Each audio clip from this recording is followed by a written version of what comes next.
오늘 이 아침은 강성한 자녀, 부유한 가정을 세우는 믿음의 법칙이라는 제목으로 말씀을 전합니다.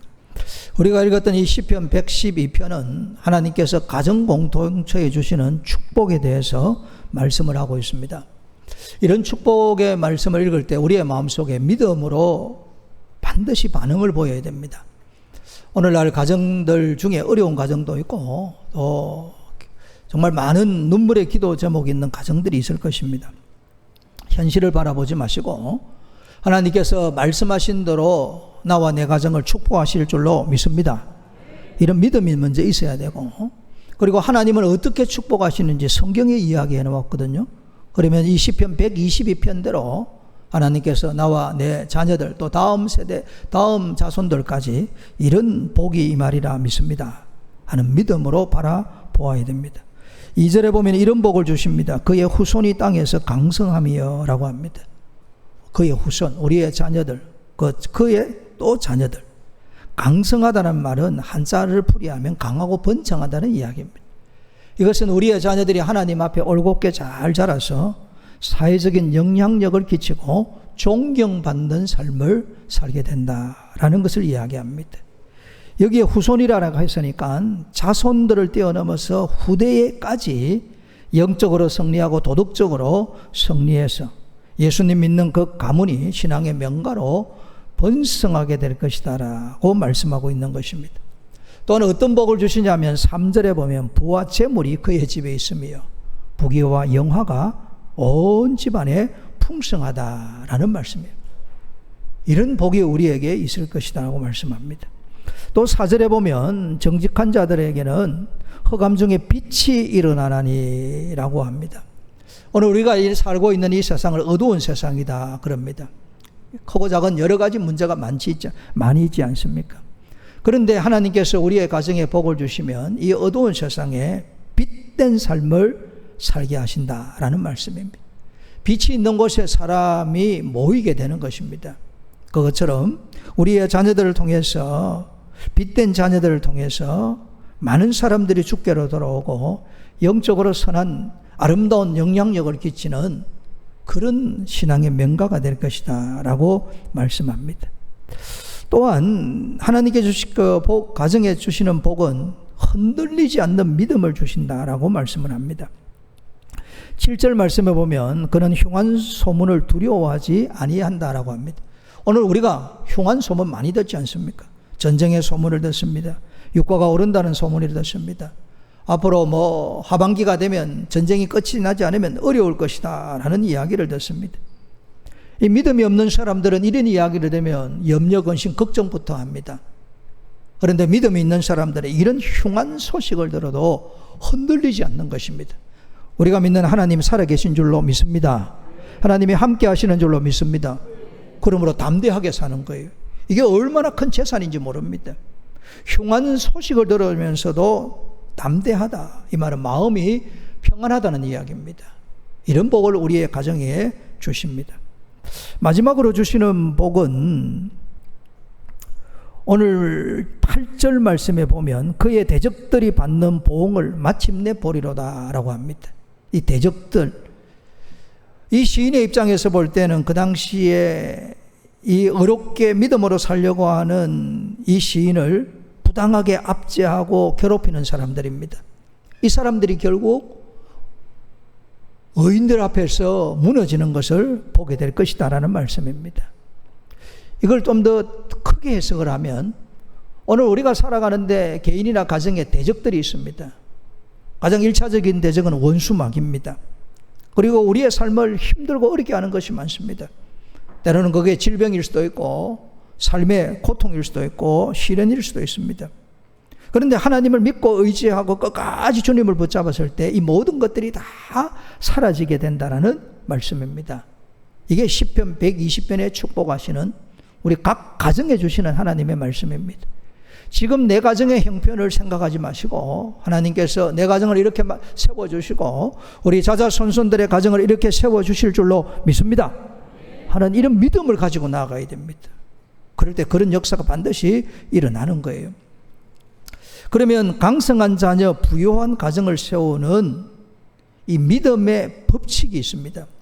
오늘 본문에 보면 세 가지를 우리에게 말씀하고 있는 것입니다. 이 세 가지를 하나님 앞에서 믿음을 가지고 실천할 때 우리의 자녀들이 강성해지고 우리의 가정이 부요해 하나님 앞에 쓰임 받는다라는 말씀입니다. 첫 번째가 뭐냐면 1절 말씀입니다. 여호와를 경외하며 그의 계명을 크게 즐거워하는 자는 복이 있도다라고 말씀합니다. 오늘 우리 개인과 가정이 참 복되게 되려고 하면 제일 먼저 하나님을 경외해야 됩니다. 하나님을 경외한다는 것은 나는 아무것도 아닙니다. 나는 오직 하나님의 도우심으로 삽니다. 하나님은 나의 전부입니다 하는 이런 경외하는 마음이 있어야 돼요. 이 경외하는 마음을 가진 사람들이 외적으로 드러나는 것이 뭐냐면 예배 생활입니다. 예배는 두 가지지요. 하나는 가정 예배고 하나는 교회 예배입니다. 가정에 가서도 찬송하고 기도하고 주님을 높이는 거예요. 당연히 이제 주일 되면 교회에 와서 교회 중심으로 예배 중심으로 사는 것이 하나님을 경외하는 것입니다. 그리고 하나님의 말씀을 크게 즐거워하여 말씀에 순종해야 됩니다. 하나님의 말씀을 왜 크게 즐거워해야 되는가? 오늘 피조물인 우리가 믿는 하나님이 하늘과 땅을 지으시고 우리를 구속하신 그 하나님이 우리에게 말씀을 주신 거예요.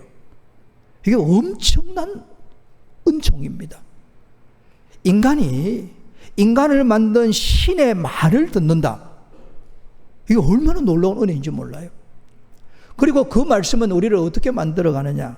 디모데후서 3장 16절 17절에 보면 모든 성경은 하나님의 감동으로 된 것으로 우리를 교훈하시고 말씀이 우리를 책망해요.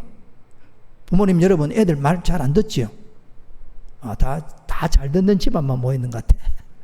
잘 안 듣는데 성경을 읽으면 성경이 우리의 자녀들을 책망하는 거예요. 물론 우리도 책망하고 그 다음에 잘못된 것을 바르게 만들어요. 말씀이 그렇다는 거예요. 그리고 하나님이 기뻐하시는 의로운 사람으로 말씀이 우리를 교육시켜 나가는 거예요. 말씀의 역사예요. 그렇게 해서 하나님의 사람으로 온전하게 만듭니다. 그리고 모든 선한 일을 행할 능력을 갖추게 되는 거예요. 말씀이 들어오면 사람의 마음이 바뀌고 생각이 바뀌고 의지가 달라집니다. 말씀이 나를 딱 사로잡으면 정말 하나님이 원하시는 선한 일을 할 수 있는 능력자가 되는 거예요. 그리고 이 말씀이 없으면 어떻게 됩니까? 교훈도 책망도 바르게 함도 의료 교육도 없으니까 망나니로 사는 거예요. 교회를 오래 다녔는데 말씀이 없으면 늘 넘어지고 자꾸 유혹과 미혹을 받게 되는 것입니다. 마음의 연려, 근심, 걱정, 나는 왜 이렇게 불행할까 하는 사람들의 마음에는 말씀이 없어서 그래요. 신명기 10장 13절에 보면 하나님이 하시는 말씀입니다. 내가 오늘 너희들의 행복을 위하여 너희들에게 명하는 여호와의 명령과 규례를 지킬 것이 아니냐 이렇게 말씀하는 거예요. 그러니까 하나님은 우리가 행복하기를 살기를 원해서 하나님이 우리를 지으셨기 때문에 우리를 제일 잘 압니다. 우리 부모님이 아니에요. 우리가 사는 데는 하나님이 제일 잘 아시는 거예요. 만드신 분이니까. 그분이 우리의 행복을 위하여 말씀을 주신 거예요. 그 말씀이 있으면 행복하게 사는 거예요. 말씀이 있으면 행복하게 삽니다. 그 말씀을 읽고 듣고 배우고 암송하고 묵상하고 삶에 실천해야 되는 거예요. 그리고 살다 보면 여러 시련과 환난을 당합니다. 오늘 우리는 우리의 자신만 살아가는 게 아니에요. 우리 주위에 악한 영이 우리를 늘 넘어뜨리려고 합니다. 우리의 영원한 원수가 되는 사탄이 우리를 집요하게 공격해 옵니다. 예수님 믿다가 낙심하게 만들고 무너지게 만들고 감정에 휩쓸리게 만들고 환경에 굴복하게 만들어요. 이기는 비결이 어디 있느냐? 하나님의 말씀에 있는 거예요. 예수님께서 광야에 가셔서 40일 동안 기도하시면서 굶주린 상태입니다. 광야고 굶주린 상태에서는 우리 같으면 앞이 아무것도 보이지 않을 거예요. 그때 사탄이 와서 예수님을 미혹합니다. 돌로 떡을 만들어라 그러고 성전 꼭대기에 데려가서 뛰어내리라 그러고 천하만국의 영광을 보여주고 마귀가 자기에게 절하라 그래요. 예수님이 어떻게 이기셨는가? 마태복음 4장 4절과 7절과 10절에 보면 예수께서 대답하여 이르시되 기록되었으되 예수님이 승리의 비결이 어디 있냐면 성경 말씀을 붙잡고 사탄과 싸워서 승리하신 거예요. 기록되었으되 예수께서 이르시되 또 기록되었으되, 예수께서 말씀하시되 사탄아 물러가라 기록되었으되 주 너희 하나님만 경배하라. 예수님의 승리의 비결이 말씀에 있은 거예요. 예수님의 영혼 속에 있는 그 말씀으로 사탄을 내어 쫓은 거예요. 그럼 오늘 우리도 승리하는 비결이 있냐면 내 감정이나 환경에 있지 않고 하나님의 말씀에 있습니다. 어디에 있다고요? 말씀에 있어요. 그래서 다시 말씀드립니다. 말씀을 배우고 듣고 암송하고 묵상하고 삶에 실천해야 됩니다. 서울에 온누리 교회를 세우신 하영준 목사님이 계시거든요. 하늘나라에 가셨습니다. 그분이 그 교회를 개척할 초기에 그 교회에 대해서 말씀하신 것을 제가 직접 들은 경험이 있습니다. 이분이 이제 교회를 처음 설립하면서 교인들에게 사역을 시키지를 않았어요. 사역을 시키지 않고 제일 핵심에 둔 게 뭐냐면 말씀이었습니다. 예배와 개인적으로 하나님 앞에 기도하고 경건의 시간을 가지는 것을 굉장히 강조하신 거예요. 하나님의 일, 사역도 굉장히 중요한데 그것보다 앞선 것이 뭐냐면 하나님을 만나는 것이, 하나님의 말씀 듣는 것이 훨씬 더 중요하다고 강조하신 거예요. 왜 그런가 하면 그전에도 이분이 사역을 해보신 분 아닙니까? 교회 사역을 해보는데 교회 일을 하는데 부부끼리 일하면서도 부부끼리도 싸운대. 우리는 그렇지 않지요? 부부끼리도 막 싸운대. 교회 일을 하면서. 이 교회 일이 하나님의 일이고 신령한 일을 하면서 육을 가진 이 부부들이 막 싸우는 거예요. 심하면 막 다투고 싸우고 얼굴도 서로 안 보려고 하고. 교인들끼리도 그렇더래요. 근데 이분이 보면서 정말 깨달은 게 뭐냐면 하나님을 경외해야 되는데 하나님을 경외하는 사람은 예배의 사람이고 말씀의 사람이고 기도의 사람인 거예요. 예배를 딱 드리면 사람이 부드럽게 변해요. 이럴 때는 아멘 하셔야 되는데 예배를 드리면 사람이 온화해져요. 하나님의 말씀이 들어오면 내 영혼이 말랑말랑해져요. 내가 저 말씀대로 살아야 되겠다 생각하면 사람이 온유하고 겸손한 사람이 됩니다. 진짜 기도를 하면, 기도를 마치고 나면 사람이 차분해져요. 화가 나는 일이 생겨도 기도를 정말 진지하게 했으면 자기 스스로 참을 수 있도록 마음을 잘 조절하고 또 하나님의 은혜가 임하게 되는 거예요. 그래서 이분이 사역도 중요하지만 더 중요한 것은 하나님을 예배하는 것이고 말씀의 사람이 되는 것이다 라는 말씀이에요. 부모님 여러분, 자녀들과 함께 예배를 잘 드려야 됩니다. 가정에서 늘 아버지가 아들에게, 어머니가 딸에게 말씀을 전수하고 함께 기도해야 됩니다. 이제 우리 교회도 할아버지 할머니가 이제 제법 많아지셨어요. 저도 이제 할아버지입니다. 어쩌다가 이제 저희 아들 가정하고 이 휴대폰으로 영상 통화를 할 때가 있습니다. 그러면 끝날 때가 되면 저희 아내가 꼭 저보고 그 가정을 위해서, 손주들을 위해서 기도해 주라 그렇게 해요. 저는 영상 통화에도 말을 별로 하지 않습니다. 아주 꼭 해야 될 말 외에는. 왜냐하면 밖에서 말을 많이 하니까 집에 가면 하기가 싫어요. 여러분도 그래요? 집에 가면 가만히 있고 싶어. 그런데 집사님이 꼭 나보고 기도하라 그래. 그래가지고 할머니가 시켜서 할아버지한테가 기도를 합니다. 오늘 하기 싫다고 표현하면 곤란하고, 좀 하기 거시기 할 때는 집사람 보고 해라고 그래요.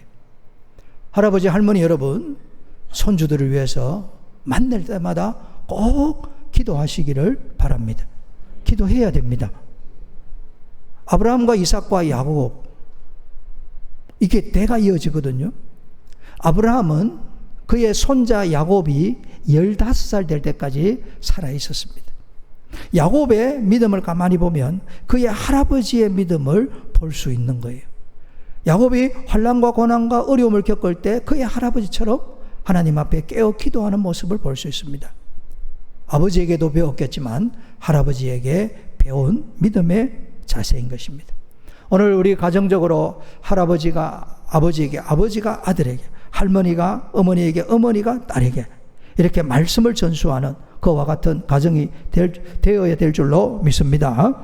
두 번째, 우리의 가정이 복이 되려고 하면 오늘 4절 말씀처럼 자비롭고 긍휼이 많아야 됩니다. 오늘 우리들은 예수님의 보혈로 하나님의 자녀가 되었어요. 오늘 우리가 하나님의 자녀가 되는 데는 하나님의 무조건적인 사랑이에요. 하나님께서 만약에, 하나님은 거룩하신 하나님입니다. 거룩하신 하나님이 하나님의 백성이 되려면 영적으로는 이렇게 살아야 되고 도덕적으로 이렇게 살아야 되고 교회 생활은 이렇게 해야 되고 하나님이 한 10가지 쭉 제시를 해서 우리에게 이렇게 되면 너희들을 구원시켜주마, 이렇게 말씀하시면 우리 가운데 한 사람도 구원받지 못했을 것입니다. 하나님의 거룩하신 앞에 설 수 있는 사람은 한 사람도 없습니다. 하나님 아버지께서 우리를 용서하시고 용납하시고 사랑하셨기 때문에, 무조건적으로 사랑하셨기 때문에 하나님의 자비와 긍휼로 말미암아 우리가 구원을 받은 거예요. 그렇다고 한다면 하나님을 진짜 경외하는 사람은 다른 사람에 대해서도 하나님 아버지의 사랑을 아는 우리들이 용서하고 용납하고 품고 사랑해야 되는 거예요. 어떤 가정이 복이 있냐면 자비롭고 긍휼이 많은 가정이 복이 되는 거예요. 특별히 신앙인은 더더욱 그렇습니다. 여러분 주위에 가만히 한번 관찰해 보세요.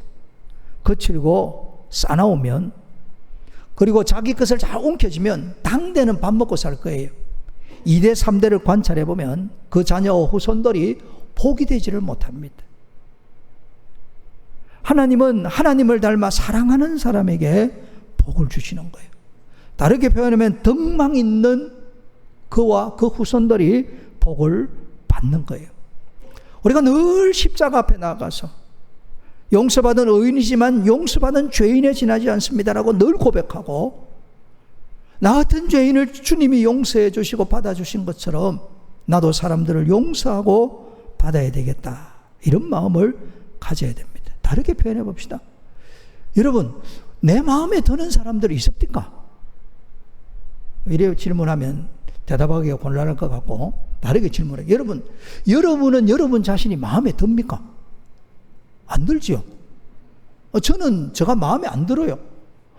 마음에 왜 안 들냐면 어느 날 갑자기 가만히 생각하면 제가 상당히 급한 사람이더라고요.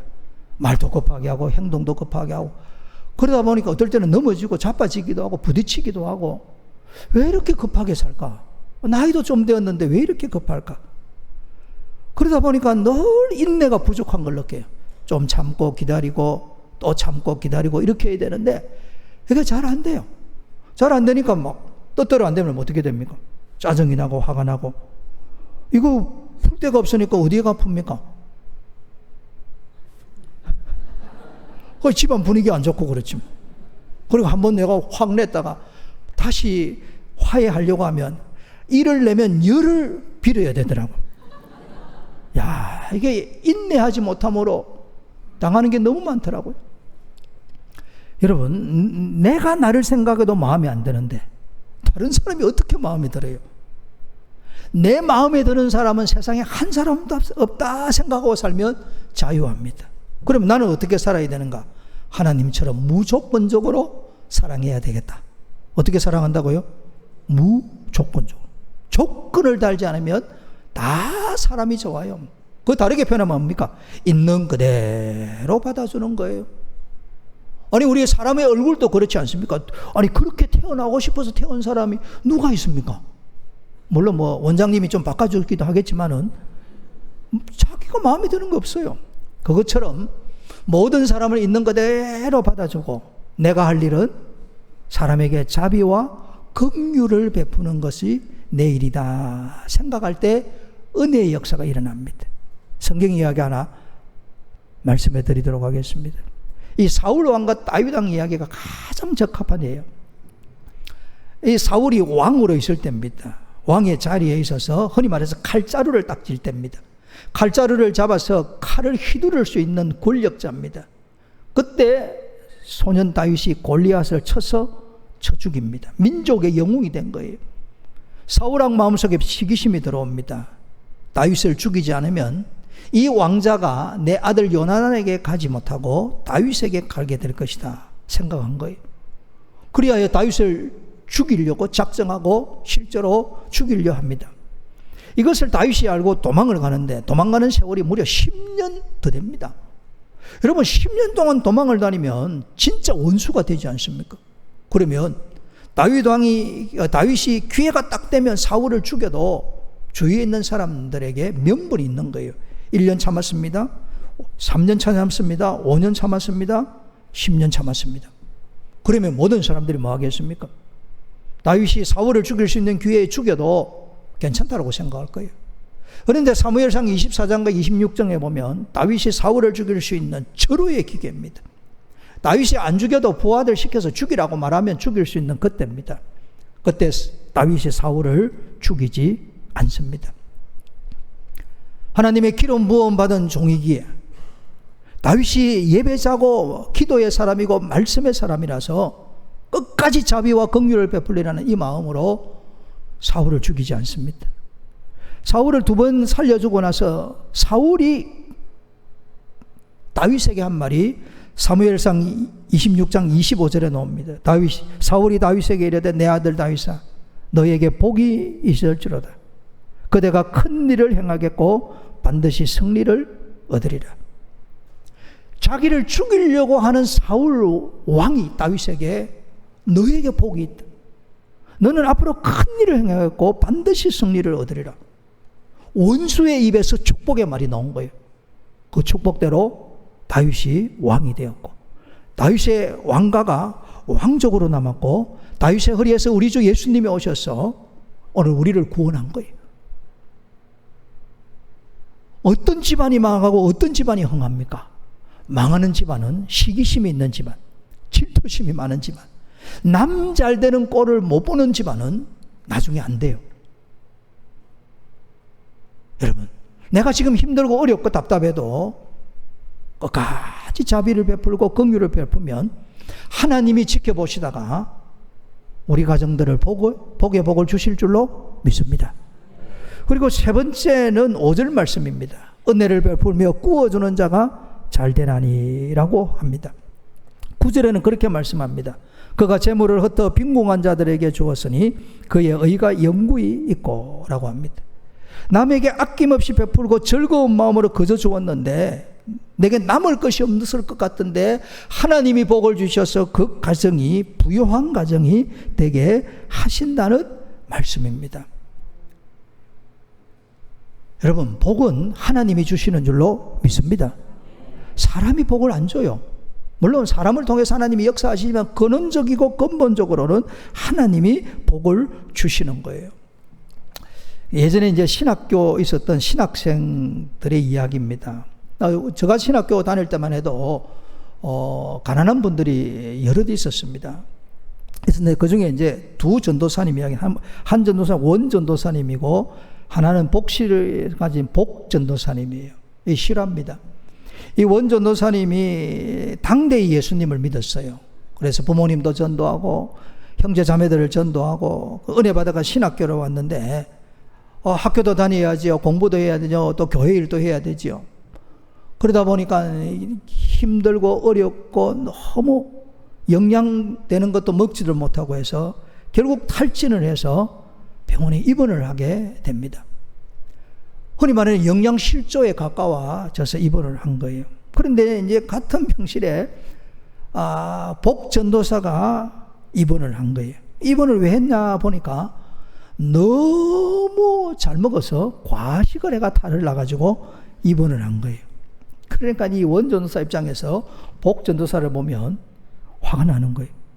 게다가 자기는 이제 믿는 집안이 아니니까 뭐 찾아오는 건 신학생 말고는 찾아오는 사람도 별로 없는데 이 복전도사는 믿는 집안이 되다 보니까 모든 많은 사람들이 찾아오는 거예요. 올 때면 빈손을 안 하고 배탈 났다고 하는데도 먹을 것을 사가지고 그래야 누워있는 그 옆에 먹을 것이 풍성한 거예요.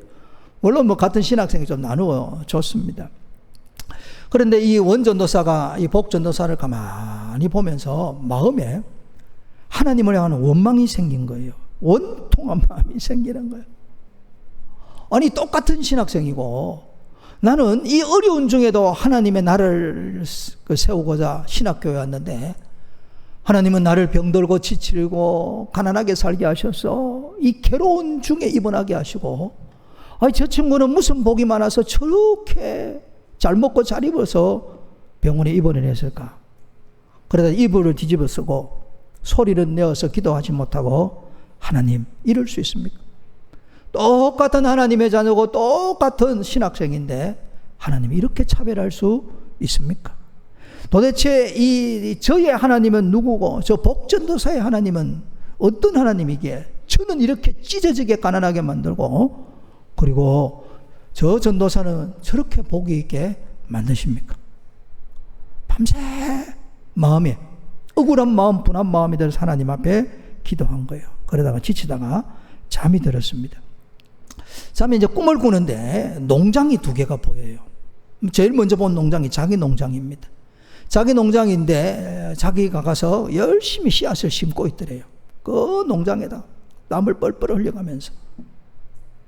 근데 그 옆에 보니까 농장에 벌써 씨앗을 심어서 싹이 나고 열매가 맺어서 열매가 주렁주렁 맺혀 있는 농장이 있는 거예요.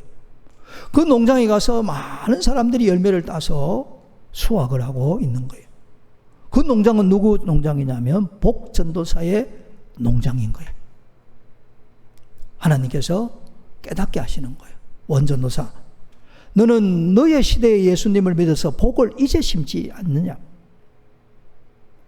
처음 믿으면 자기가 처음 심는 거예요. 그런데 이 복전도사는 할아버지가 장로님이어서 할아버지 때부터 복을 많이 심은 거예요. 은혜를 베풀고 그저 도와주고 구워주고 빌려준 거예요. 그래서 이 손자대에 와서 그 열매를 따먹고 있는 거예요. 하나님이 그렇게 마음에 주세요. 너도 부지런히 심어라. 그렇게. 그래서 깨고 나서 회개하고 앞으로 복을 심는 사람이 되겠습니다. 부모가 복을 심으면 누가 거두겠습니까? 자녀들이 거두는 거예요. 올리브 나무를 심으면 수확을 하려고 하면 대부분 한 25년이 걸려요. 그런데 이 올리브 나무 하나를 잘 심어 놓으면 25년 지나서 수확하는데 오래 사는 것은 2000년이나 삽니다.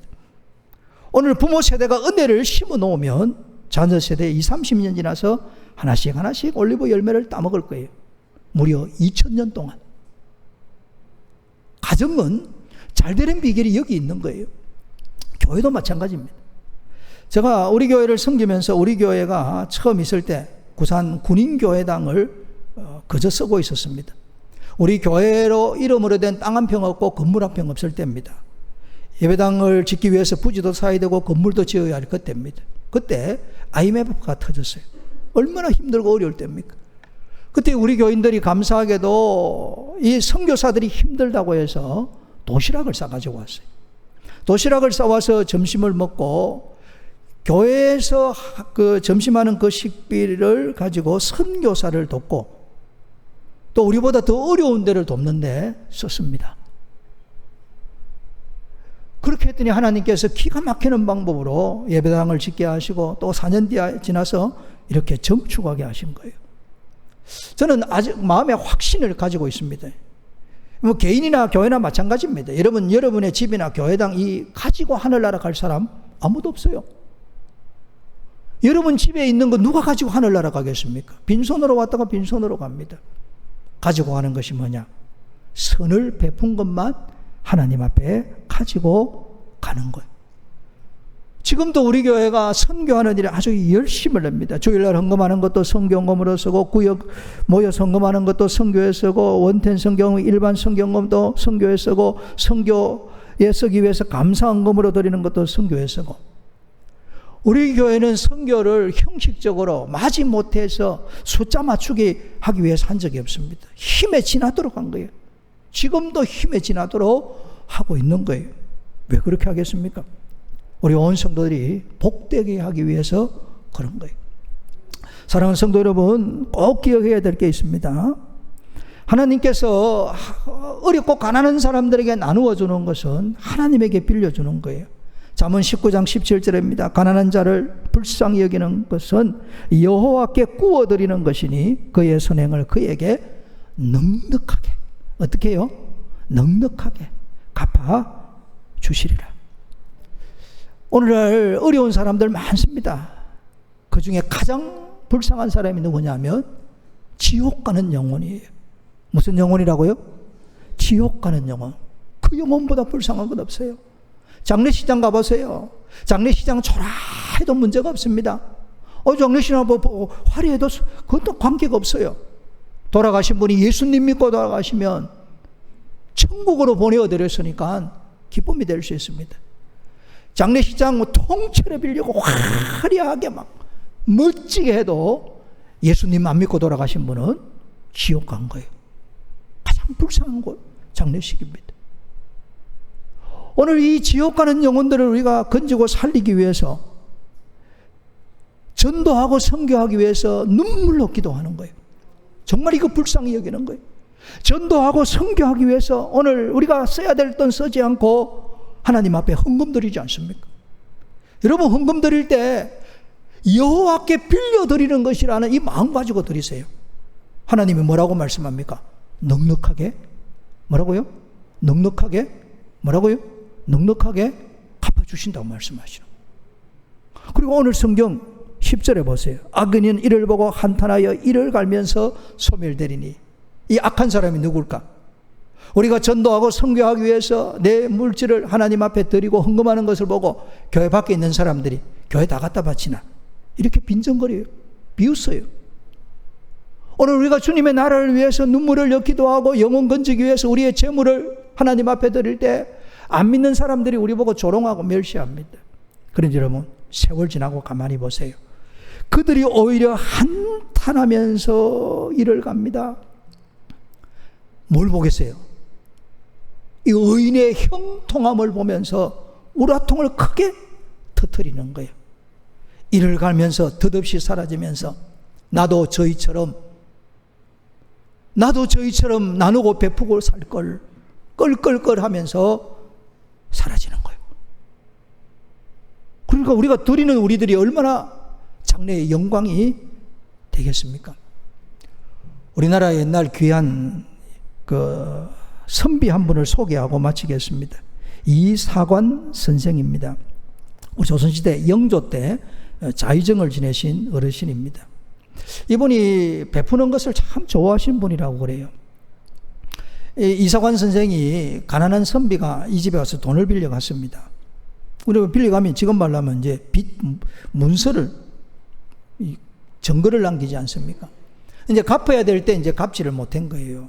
그래서 이 가난한 선비를 불렀더니 이 가난한 선비가 어려운 이야기를 한참 하는 거예요.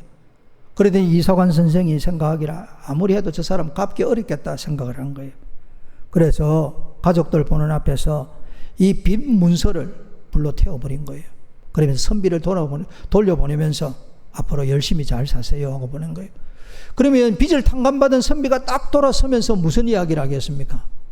이사관 선생 복될 겁니다. 이렇게 해요. 은혜를 받은 사람들이 하는 이야기가 그런 이야기예요.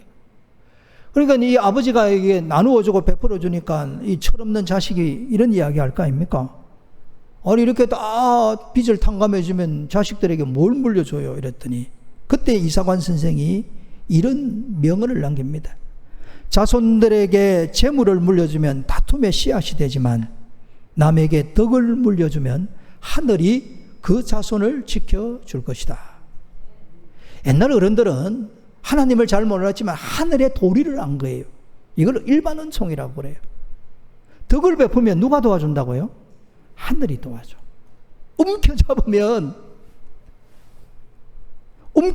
아무것도 없어요. 움켜잡으면 아무것도 없어요. 이 이사관 선생이 본인도 아주 신실하고 성실하게 살았는데 좌의정으로 갈 수 있었던 길이 이렇게 해서 열렸습니다. 이 이사관 선생이 충청도에서 한 고을에 사또를 하고 있었어요.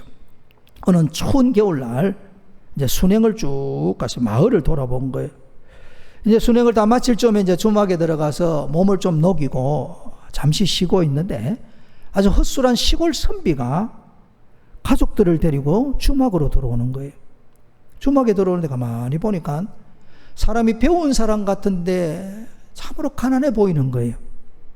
그래서 어떻게 해서 여기를 지나가는가 물어보았더니 이 선비가 말하기를 서산에 사는 사람이래요.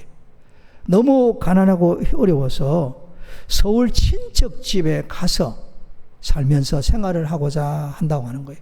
그의 이름이 김한구라는 사람이에요. 이 김한구라는 사람을 보니까 이제 사또가 불쌍하거든요.